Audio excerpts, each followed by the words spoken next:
Tetapi saya ingin mengkonfirmasi kembali kepada pihak keluarga, kepada Mas Dimas dan juga Mbak Alvika, apakah ini kronologi serupa yang diketahui oleh pihak keluarga dan juga kuasa hukum?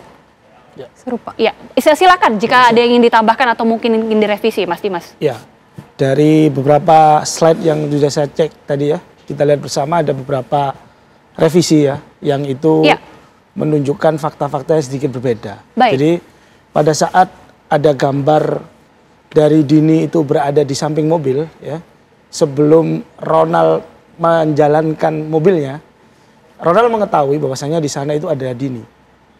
Dan dia sudah mengatakan, kamu mau pulang nggak? Gitu. Posisi Dini di luar, Ronald di dalam. Kemudian Dini tetap tidak mau pulang. Bukannya dia turun dulu untuk mengajak Dini itu masuk, namun lantas dia baru memutarkan mobilnya. Yang kemudian terjadi pelindasan terhadap Dini. Artinya Ronald mengetahui bahwasanya di samping situ masih ada Dini, tapi dia tetap menjalankan mobilnya. Baik, itu berarti kejadian pada saat di basement itu ya, Mas? Pada saat di basement. Itu yang pertama yang perlu saya revisi. Terus yang kedua terkait dengan, mungkin bisa dilihatkan slide-nya lagi. Baik, kita akan sambil tampilkan, boleh dipaparkan gimana, Mas? Iya, jadi pada saat lanjut lagi. Ya, setelah adegan setelah basement parkir ya. Ya, lanjut lagi. Kemudian dibawa ke apartemen ya. Ya, lanjut lagi. Baik. Ya. Lanjut lagi. Dibawa ke apartemen korban. Ya. Yang kemudian setelah itu dibawa ke rumah sakit, betul ya, Mas? Betul. Nah, ini juga kami revisi, mohon maaf ya. Jadi mengetahui kondisi korban tidak bernafas, Ronald kemudian membawa Dini ke RS National Hospital. Yang membawa bukan dia. Baik. Jadi yang membawa itu adalah atas inisiatif dari pengelola apartemen dan security apartemen Benson yang meminta agar Ronald membawa yang bersangkutan ke rumah sakit. Itu yang perlu kami revisi. Dan yang perlu diingat dari hasil pemeriksaan di National Hospital, analisa awal dokter di sana mengatakan bahwasannya korban meninggal 30 menit, sekitar 30 sampai 40 menit sebelumnya. Artinya bisa jadi sejak di dalam mobil atau mungkin di basement itu kondisi korban sudah meninggal dunia. Baik. Oke, ini kronologi langsung disampaikan oleh Mas Dimas selaku pihak kuasa hukum korban. Terima kasih Mas atas penambahan informasinya. Selanjutnya saya sebelumnya ingin menyapa juga narasumber selanjutnya dari ahli hukum pidana Prof. Suparji Ahmad. Prof. Suparji, selamat malam. Selamat malam, Mbak. Baik. Prof. Suparji dan juga Pak Joko, nanti kita akan bertanya juga bagaimana kemudian dari kasus ini. Tapi saya ingin kembali ke Mas Dimas. Artinya kronologi yang disampaikan khususnya pada saat Ronald Tanur ini ingin membawa almarhumah Dini ke rumah sakit, ini bukan dari Ronald sendiri, tapi dari pihak security dan juga pihak pengelola apartemen, betul? Betul, itu dikuatkan. Bagaimana kemudian dari pihak security dan apartemen bisa mengetahui kondisi almarhumah, padahal kan sudah masuk ke apartemen Dini pada saat itu bersama dengan Ronald? Jadi begini, Ronald membawa mobilnya, jadi membawa korban dari Black Hole, dari basement, itu membawa ke apartemen Benson. Di sana ada pengunjung apartemen yang mengetahui Ronald akan mengeluarkan korban dari bagasi. Kemudian pengunjung ini membantu meletakkan di kursi roda. Di sana Ronald tidak mengakui, masih belum mengakui kalau korban ini dilindas oleh mobilnya. Jadi dia mengatakan sakit. Kemudian dia naik ke atas mengambil tas. Baik. Pada saat mengambil tas, dia masih bermaksud untuk meninggalkan korban ini. Yang kemudian ditegur oleh security apartemen dan pengelola apartemen dipanggil oleh security apartemen tersebut. Baik, ini tentunya adalah peristiwa yang sangat miris dan sudah menjadi perhatian publik. Keluarga rencana akan melaporkan hakim ini ke Komisi Yudisial.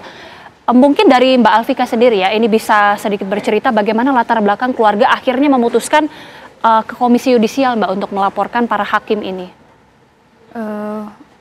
Gimana ya? Atau mungkin bisa bersama dengan Mas Dimas juga. Ya. Kami melihat adanya suatu proses peradilan yang tidak berjalan dengan semestinya pada saat proses persidangan itu berlangsung. Artinya dari proses pemeriksaan saksi di persidangan, terus proses adjustment hakim, artinya hakim menilai peristiwa-peristiwa yang ada dan alat-alat bukti yang ada. Kami merasa di sana ada ketidaknetralan dari hakim terhadap penilaian-penilaian tersebut, yang berujung di mana pertimbangannya itu jauh berbeda dengan fakta-fakta yang tersaji berdasarkan alat bukti di persidangan. Sehingga akhirnya kita ketahui bersama ternyata putusannya adalah membebaskan terdakwa dari segala tuntutan. Ini yang sangat-sangat mengecewakan. Oke. Dan rencananya esok akan melaporkan ke Komisi Yudisial. Iya. Baik, saya langsung ke Pak Joko. Pak Joko, ini sudah mendapatkan informasi ini sebelumnya atau memang masih menunggu esok pelaporan dari pihak keluarga? Oke, terima kasih Mbak Anggita. Terus terang aja saya sudah mendapat informasi dari teman-teman dari Biro Waskim bahwa besok pagi ada laporan ya yang datang ke Komisi Yudisial yang dihadiri oleh kuasa hukum termasuk keluarganya. Mungkin perlu saya informasikan ya ke media bahwa artinya sebelum adanya laporan yang datang ke Komisi Yudisial, artinya Komisi Yudisial sudah merespon cepat ya. Artinya hal ini sangat memahami bahwa adanya putusan bebas dari Pengadilan Negeri Surabaya tersebut, sehingga Komisi Yudisial ya mengambil inisiatif bahwa walaupun belum ada laporan pelapor, tetapi karena ini mendapat sorotan luar publik biasa ya, sorotan publik termasuk media, sehingga inisiatif itu diambil oleh Komisi Yudisial sehingga menerjunkanlah tim investigasi termasuk pengawasan hakim untuk mencari data-data pendukung tentang dugaan pelanggaran kode etik yang dilakukan oleh majelis hakim. Nah, terus terang aja kalau misalnya besok ada pelapor yang datang di Komisi Yudisial, itu akan memudahkan bagi Komisi Yudisial, akan fokus kepada laporan tentang dugaan. Itu kalau misalnya ada laporannya kan udah jelas. Ya. Artinya harus dinilai pokok laporannya sudah memenuhi syarat apa tidak. Terus terang aja selama ini banyak orang yang melapor ke Komisi Yudisial itu semua penegak hukum itu bisa dilaporkan. Misalnya terkait dugaan pelanggaran etik yang dilakukan oleh polisi, jaksa, panitera termasuk PNS di bawah Mahkamah Agung itu menjadi kewenangan Komisi Yudisial. Padahal yang menjadi kewenangan Komisi Yudisial itu hanya terbatas tentang hakim. Nah, artinya kalau itu sudah memenuhi syarat tentang pelaporan itu baru kan ada 4 tahap ya, tahap penanganan pendahuluan, penanganan lanjutan, kemudian panel, kemudian pleno. Itu sih nanti tahap-tahapan yang harus ditempuh sampai dengan selesainya hasil putusan sidang pleno itu apa. Oke, dari KY sendiri bahkan sebelum ada pelaporan ini sudah melihat dan juga sudah menyoroti terkait dengan putusan dari atau vonis dari hakim ini dan bahkan sudah menerjunkan tim. Nanti usai jeda saya akan tanya langsung ke Prof. Suparji, apakah ketika KY sendiri sudah menerjunkan tim investigasi, bahkan dari pihak keluarga juga akan melaporkan ke Komisi Yudisial. Lalu bagaimana kemudian ke depan terkait dengan vonis bebas ini? Apakah ini juga nanti akan mempengaruhi vonis dan bagaimana kemudian nanti dari hakim ini bisa diberikan sanksi yang tepat tentunya, supaya tidak betul-betul mencoreng wajah hukum di Indonesia. Sesaat lagi Prof. Suparji bisa menjawab, pemirsa kami akan kembali usai jeda.